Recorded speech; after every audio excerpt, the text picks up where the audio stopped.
Bueno, continúan Agustina con la abuela conversando. Sí que fue un gran soldado y además de todo lo que hizo, también creó la bandera, dijo la abuela. ¿Cómo sucedió, abuela?, pregunta Agustina.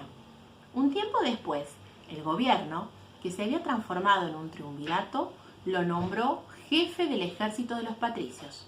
Creyó que sus tropas necesitaban un símbolo que las diferenciara de las demás y se puso a pensar qué colores podría tener. Para recordar que todavía existía una relación con España, Belgrano tomó los colores celeste y blanco del manto de la Virgen María, que eran los mismos que usaba la Casa de Borbón, de donde provenían los reyes de España. Primero creó la escarapela, que sus soldados llevaron con mucho orgullo. Después pensó que su patria también debería tener un símbolo que la hiciera única. Entonces creó la bandera, celeste y blanca, a la que más tarde se le agregó en el centro un sol incaico que representaba a América.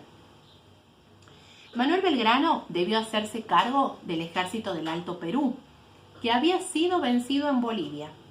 Allí presentó la bandera, que fue recibida con 15 cañonazos, la hizo bendecir y los soldados le juraron lealtad. Con esta ceremonia logró que todos quisieran defender la patria. Luego, en el norte, sin refuerzos y ante el avance del ejército realista, recibió la orden de emprender la retirada.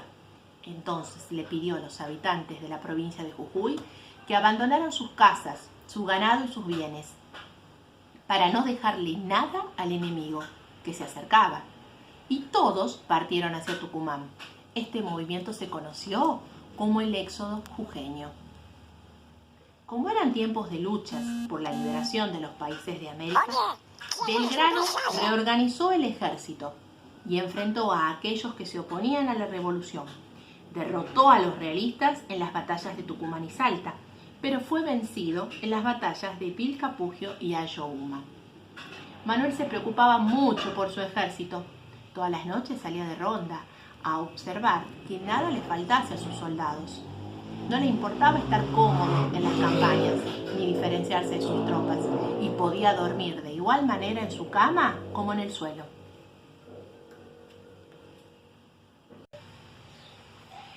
Bueno, hasta acá, ¿qué es lo que les he ido contando? Primero, que la abuela continúa conversando con Agustina. Y en esta parte del cuento, la abuela le cuenta a Agustina que Belgrano fue el creador de la bandera, ¿sí? Entonces Agustina le pregunta, pero abuela, ¿cómo fue que Belgrano creó la bandera? Y ahí la abuela le explica que Belgrano tomó los colores celeste y blanco porque eran los colores que se utilizaban en España. La dinastía que gobernaba en ese momento, los españoles, utilizaban estos colores. Entonces con esos colores va a crear primero la escarapela y después va a crear la bandera, ¿sí? Esa bandera va a ser utilizada por primera vez en el Alto Perú, ¿sí? Y va a hacer que sus soldados le juren lealtad a esa bandera creada por Belgrano. A esa bandera se le va a agregar un sol en el centro que representa a los incas. Recuerden que los incas eran un pueblo originario nativo de América, ¿sí? Y después, ¿qué más nos cuenta esta historia? Nos cuenta que Belgrano tuvo que viajar al norte para hacerse cargo del ejército del Alto Perú. Acá ya está luchando Belgrano, defendiendo, ¿sí?, la tierra americana, y está luchando contra los españoles, que también eran llamados realistas, ¿sí?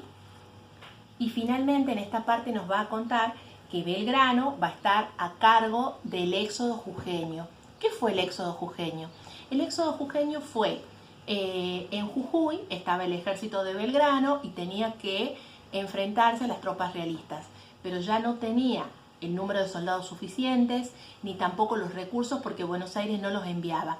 Entonces, ¿qué hizo Belgrano? Decidió abandonar Jujuy y se trajo a toda la población de Jujuy, quemaron los campos, no le dejaron nada a los realistas. Así cuando lleguen los realistas encuentren el territorio devastado y no tengan con qué alimentarse y tampoco tengan nada con quien enfrentarse. Y abandonan Jujuy y deciden llegar a Tucumán, y acá en Tucumán retomar fuerzas para enfrentar nuevamente a los realistas. Como eran tiempos de luchas por la liberación de los países de América, Belgrano reorganizó el ejército y enfrentó a aquellos que se oponían a la revolución. Derrotó a los realistas en las batallas de Tucumán y Salta, pero fue vencido en Vilcapugio y Ayohuma. Manuel se preocupaba mucho por su ejército. Todas las noches salía de ronda a observar que nada le faltare a sus soldados. No le importaba estar cómodo en las campañas, ni diferenciarse de sus tropas, y podía dormir de igual manera en su cama como en el suelo. Fue amigo de los hombres más valientes y juntos decidieron cómo sería la independencia de los países americanos. En un verano muy caluroso, Manuel Belgrano se reunió con José de San Martín en la posta de Yatasto, un pequeño pueblo en la provincia de Salta. Le entregó el mando del Ejército del Norte al general y regresó a Buenos Aires. Después de pasar 2 años como diplomático en Europa, volvió al país y participó del Congreso de Tucumán, donde los patriotas se habían reunido para declarar la independencia. Como San Martín también deseaba la liberación de los pueblos americanos, inició el cruce de los Andes. Para lograrlo, y Manuel Belgrano volvió a tomar el mando del Ejército del Norte en Tucumán. Pocos años después de hacerse cargo una vez más de este ejército, enfermó gravemente y tuvo que volver a Buenos Aires, donde pasó sus últimos días. A pesar de todo lo que hizo por la patria, murió en la pobreza. Como pago por sus servicios, le entregó al médico un reloj de oro que le había regalado el rey de Inglaterra. Desde entonces es recordado como un valiente soldado, un gran pensador y sobre todo como el creador de nuestra bandera. Bueno, después del éxodo jujeño, Belgrano va a triunfar en las batallas de Tucumán y de Salta.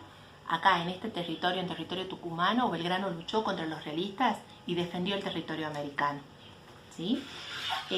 Luego va a viajar a Salta y se va a encontrar en un lugar llamado la Posta de Yatasto con San Martín, ¿sí? Donde van a conversar y van a darse cuenta que están de acuerdo en muchas cosas.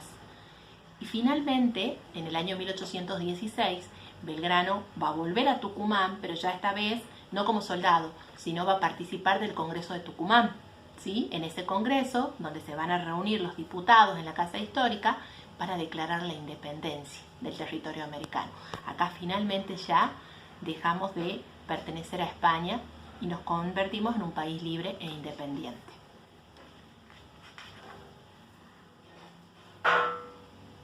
Finalmente Belgrano muere en el año 1820, muy enfermo, ¿sí?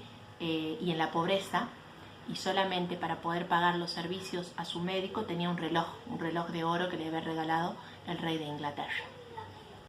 Lo último que quiero decirles es que a Belgrano no solamente hay que recordarlo como el creador de la bandera que fue, ¿sí? Y que es muy meritoria su tarea, sino que hay que recordarlo como un hombre de fuertes ideales, convencido de querer la libertad de América, y para eso trabajó mucho, ayudó con una nobleza y una humildad admirables.